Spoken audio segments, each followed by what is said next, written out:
Today, we're exploring one of the most dramatic and heart-wrenching stories from the scriptures, the rise and fall of Absalom, the most handsome man in the Bible. Imagine someone so stunning that his very presence turned heads wherever he went. Yet his beauty masked an ambition that would lead to betrayal, rebellion, and ultimately tragedy. Absalom's story is not just about outward appearance. It's a powerful reminder of the dangers of unchecked ambition and misplaced priorities. His life teaches us that no matter how beautiful or charismatic someone may be, true greatness comes from within. A lesson that resonates deeply even in today's world, where image and power can often overshadow character and virtue. As we unravel the life of Absalom, you'll see a tale filled with love, betrayal, ambition, and the ultimate cost of rebellion. This story is more than just a glimpse into the past. It holds timeless truths that we can all learn from.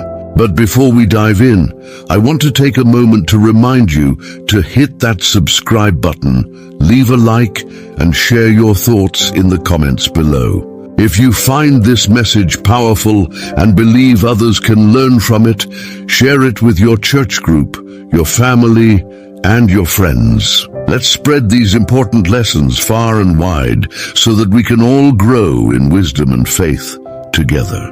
Well, let me introduce you to Absalom, a man whose breathtaking beauty matched the tragic nature of his life. Picture a man so flawless that from head to toe, there wasn't a single imperfection. His hair was so remarkable that when he cut it once a year, it weighed an incredible 2.2 kilos. That's definitely not something you hear about every day, right? But Absalom's striking looks were just the surface of a much deeper and more dramatic story, one filled with intrigue and heartbreak. He was the son of King David, the same David who famously defeated Goliath. Yet unlike his father, Absalom didn't earn a reputation for bravery or faith, but for his rebellious spirit and unquenchable ambition. Before we dive further, make sure you're subscribed to the channel so you won't miss any future videos. As the sun rose over Jerusalem, the city began to buzz with life, from the palaces to the streets. Israel was experiencing an era of incredible prosperity, with David, the king chosen by God, at its center. 3 decades had passed since the young shepherd took down Goliath with a sling and a stone. Now David was the unchallenged ruler of a unified, powerful kingdom. Under his leadership, the 12 tribes of Israel were finally united. Enemies were vanquished, and Jerusalem had grown into not only a political capital, but also the spiritual heart of the nation. The tabernacle of God was situated in the city of David, and psalms of praise echoed through the valleys. Israel's borders expanded, its people thrived, and nearby nations trembled in the face of Israel's might. It was a golden age of dreams realized and promises kept. But beneath the royal splendor, dark clouds loomed. The kingdom's shining exterior masked the cracks forming within David's own family. His affair with Bathsheba and the murder of Uriah still cast an unspoken shadow. The words of the prophet Nathan haunted the palace. The sword will never leave your house. Amidst this scene of glory and hidden sorrow, Absalom, David's third son, was growing up. Born in Hebron and raised in Jerusalem, the young prince was surrounded by power from birth. He saw the grandeur of the kingdom, but also the whispered palace intrigues and ambitions that simmered beneath the surface. Absalom grew into a keen observer, learning about the fragility of power, the influence of appearance, and the draw of charisma. He watched his father, the great King David, adored by the people, chosen by God, but also a man tormented by the mistakes of his past. Absalom also saw his older brothers, the apparent heirs to the throne, both tantalizingly close and far away. Seeds of ambition and rebellion took root in Absalom's heart.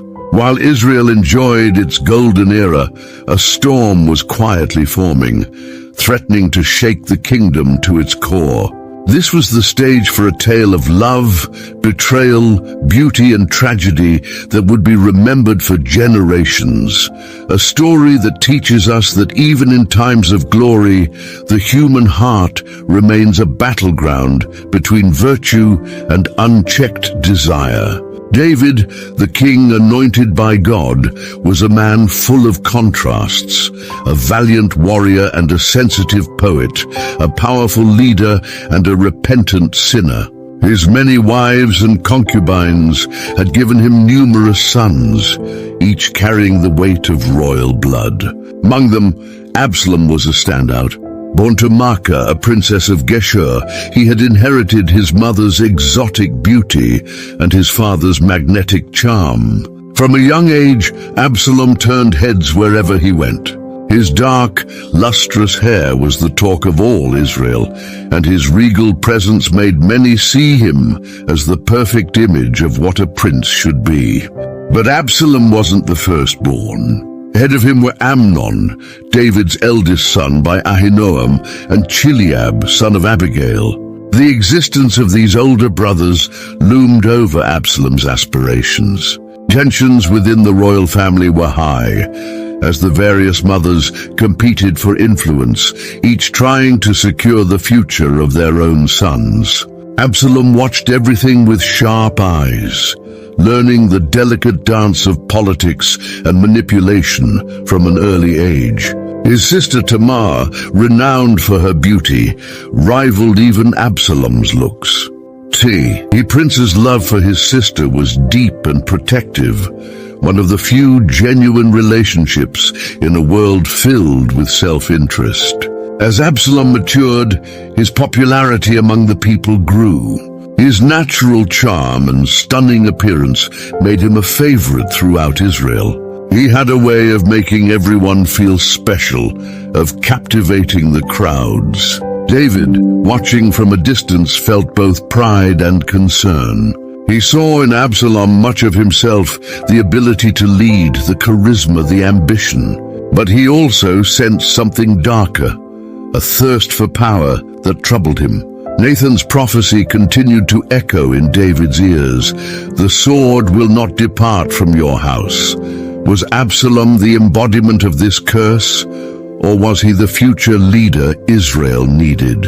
Meanwhile, rumors spread through the palace and the streets of Jerusalem. Absalom, the beautiful prince, the beloved son of the people. Absalom, the ambitious manipulator. Absalom, whose stunning exterior hid a heart growing ever darker. A tragedy of biblical proportions was brewing, a tale of brotherly love, betrayal, revenge, and beauty that would prove both a gift and a curse. Absalom's beauty was a double-edged sword. On one side, it won the people's admiration. Young and old, rich and poor alike were drawn to him. When he spoke, people listened. When he asked, they responded. Absalom's striking appearance seemed like a symbol of divine favor, a visible sign of God's grace upon David's household. Yet this same beauty fueled his vanity, intensifying his already immense ambitions. Absalom began to see himself as more than just another prince. He was convinced he alone was truly fit to inherit David's throne. After all, wasn't he the perfect image of royalty? Shouldn't someone as majestic as he was be the one to rule? Within the palace walls, Absalom's beauty stirred jealousy and envy.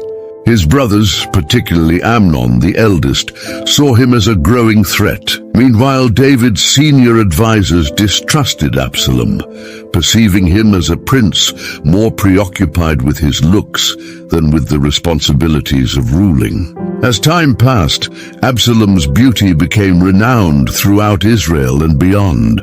Foreign diplomats returned home with stories of a prince whose allure rivaled that of the gods. Young women fantasized about marrying him, and young men admired and aspired to be like him. But beneath the charm and good looks, a growing darkness began to take root in Absalom's heart. What should have been a blessing, his beauty became a prison. He longed to be valued for more than his appearance, yet feared losing the influence that his looks provided. One day, Absalom silently vowed to prove his worth. He promised himself that he would show everyone he was more than just a handsome face. He would become king, no matter the cost. Little did he know, this promise would set him on a path toward both glory and destruction, teaching him that true beauty comes from within, and even the most attractive man can fall into the deepest of darkness. The beginning of this downward spiral started with Amnon, David's eldest son, and heir apparent to the throne. Amnon was consumed by forbidden desires, and his eyes had fallen on Tamar, Absalom's sister. His overwhelming lust turned him into a shadow of the man he was supposed to be. One fateful day, blinded by his desires, Amnon committed a horrific act. He lured Tamar into his chambers under false pretenses and violently assaulted her, robbing her of her innocence. Tamar's desperate cries for help echoed through the palace, but no one came to her aid. When Absalom heard what had happened, something within him shifted. The love he had for his sister transformed into a cold, unrelenting fury. His once lively and charming eyes darkened with resolve. He comforted Tamar, promising vengeance, though his words were chilling and deliberate. For 2 long years, Absalom waited patiently, observing Amnon, studying his habits and biding his time. King David, torn between his love for his children and the horror of what had occurred, remained indecisive, unable to properly punish Amnon. Finally, during a festive gathering for sheep shearers, Absalom set his plan in motion. He invited all of the king's sons, including Amnon. As the wine flowed and laughter filled the air, everything suddenly changed.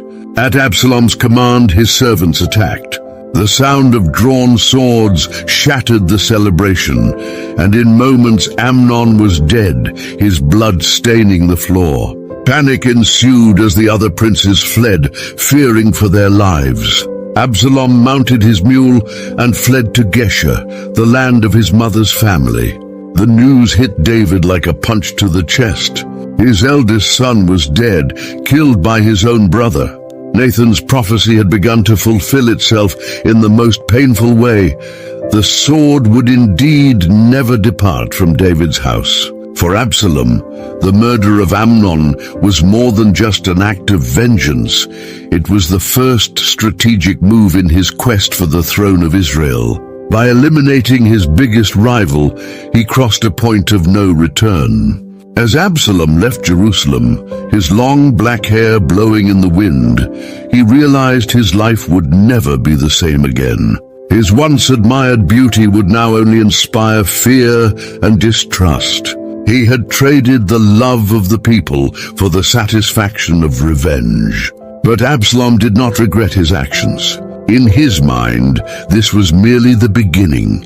He would return to Israel, not as the beloved prince, but as a man ready to claim what he believed was rightfully his, the throne of his father.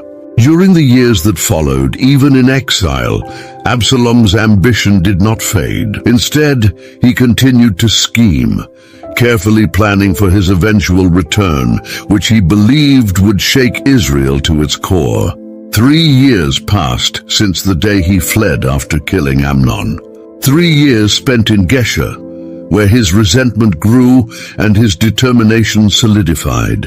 When he finally returned, it was not with a grand entrance, but quietly. David's response remained. Caught between his love for Absalom and the grief over Amnon's death, David allowed Absalom to return to Jerusalem but kept his distance, refusing to see him. For 2 years, Absalom lived in the city without access to the king. However, during this time, he was far from inactive. Absalom carefully laid the groundwork for his next move, waiting at the city gates every morning. There he intercepted those seeking justice from the king, greeting them with kind words and attentive gestures. He would listen to their grievances, offer advice, and promise assistance. "If only I were in charge," he would say, his voice full of false humility. "Everyone would get the justice they deserve." Slowly but surely, Absalom won over the people.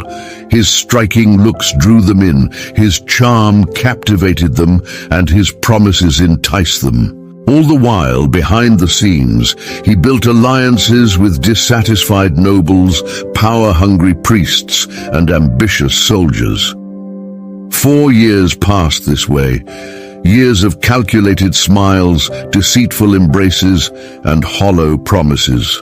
Finally, sensing the time was right, Absalom approached David, requesting permission to travel to Hebron, claiming he needed to fulfill a vow made to God.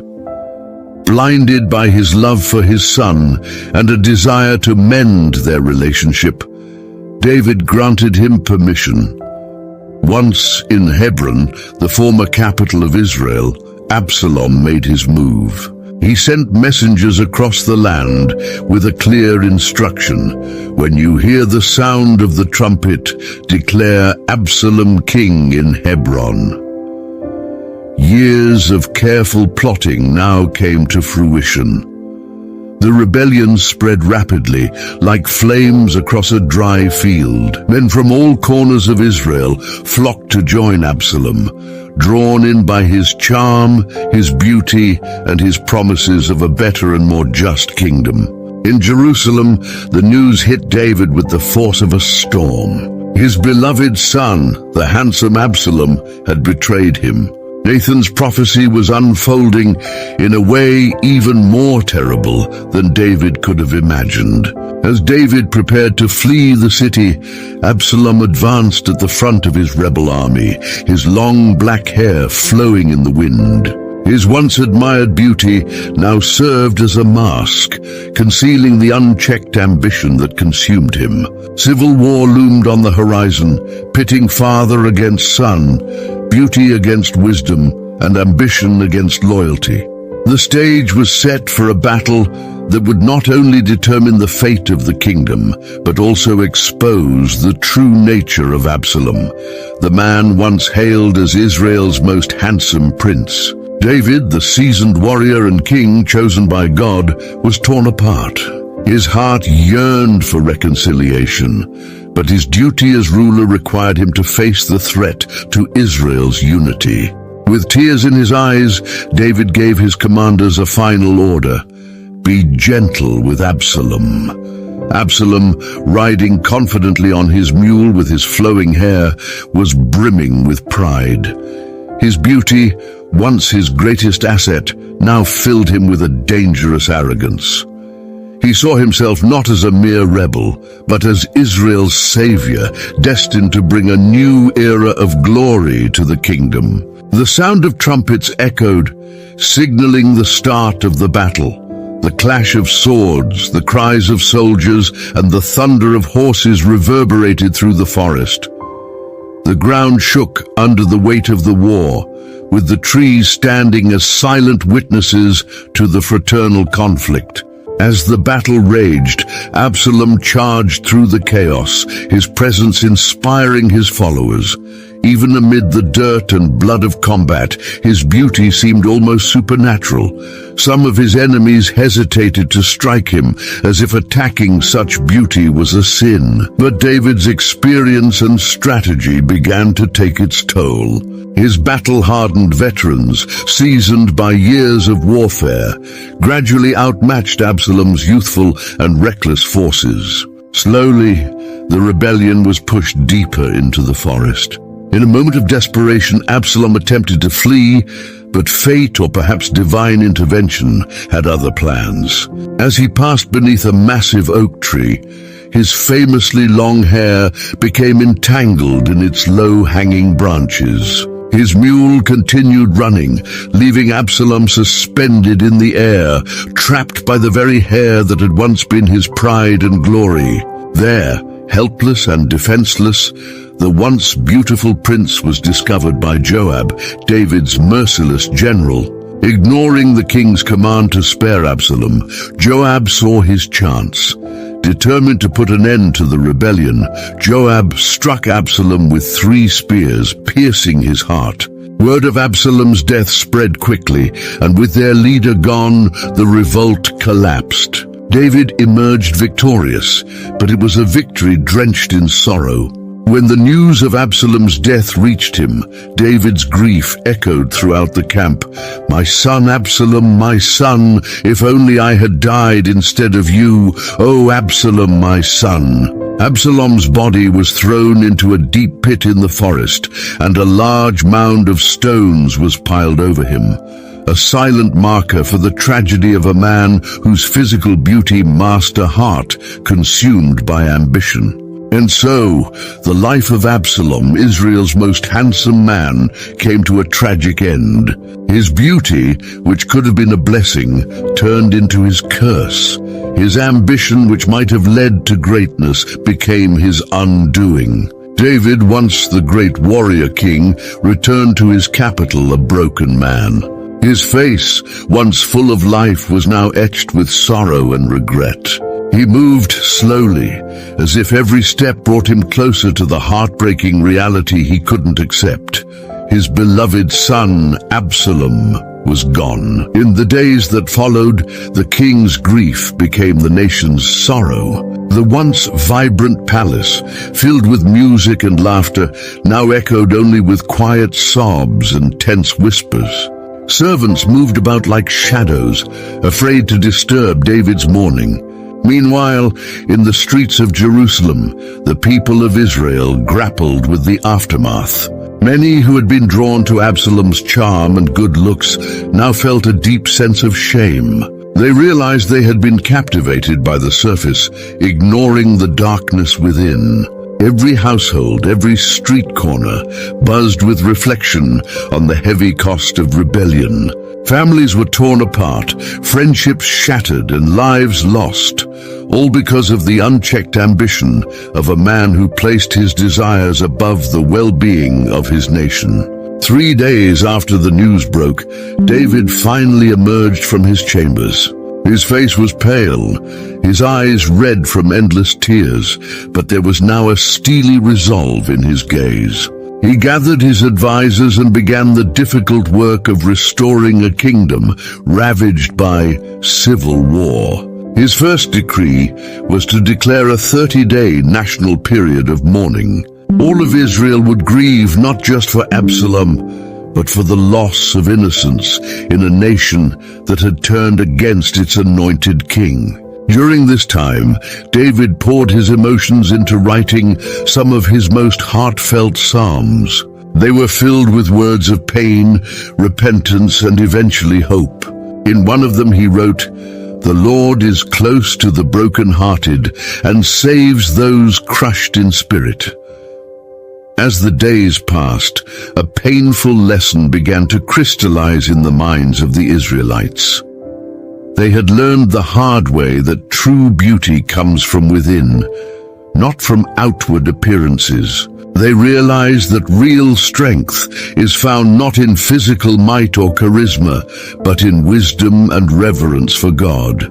Across Israel, fathers began teaching their sons about the dangers of pride and unchecked ambition. Absalom's life became a cautionary tale, a reminder that even the most handsome and promising individuals can fall if they stray from God's path. Meanwhile, deep in the forest of Ephraim, the stone heap over Absalom's grave stood as a somber reminder.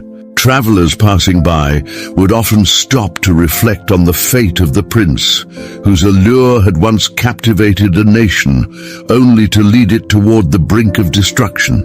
They say time heals all wounds, but for David and the people of Israel, the scars left by Absalom's rebellion remained raw and painful. As years went by, the story of the handsome prince who nearly tore a kingdom apart became a legend, passed down through generations. David, now aged and weathered by years of trials, devoted himself to ensuring that the lessons from Absalom's tragic downfall would never be forgotten. He called his son Solomon, the chosen heir, to his side and shared his hard-earned wisdom.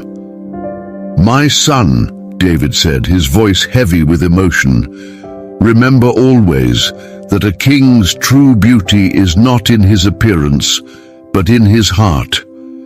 Absalom was beautiful on the outside, but his soul was filled with pride and ambition. Do not repeat his mistakes. Eager to learn, Solomon absorbed every word from his father, realizing that his duty would not only be to rule Israel, but to heal the wounds left by his brother's rebellion. Think for a moment, how often, even today, do we see people elevated to positions of power and influence based on their looks or charm? Celebrities, influencers, even political leaders are often chosen more for their image than for their integrity or wisdom. But the story of Absalom teaches us that this kind of beauty is fleeting and can be dangerous when it isn't accompanied by inner virtue. Just as Absalom's flowing hair, his symbol of pride, became the cause of his downfall, our society's obsession with image can easily become our trap. Let us, as the psalmist wrote, seek the beauty of the Lord, not the superficial beauty of this world, for it is the beauty of character, wisdom, and love that truly transcends time. Absalom's life was a tragic reminder that physical beauty and ambition can never replace inner strength, wisdom, and faithfulness to God. Despite his charisma, power, and appeal, Absalom's relentless desire for the throne and his betrayal of his father led him down a path of destruction. In the end, he not only lost the kingdom, but also the love and respect of the people, and most importantly, his life. As we reflect on this incredible story, let it serve as a reminder to us all that true beauty lies within and real strength comes from following God's ways. Absalom's story is a warning against pride and ambition unchecked by faith. His downfall teaches us that success without integrity leads to ruin.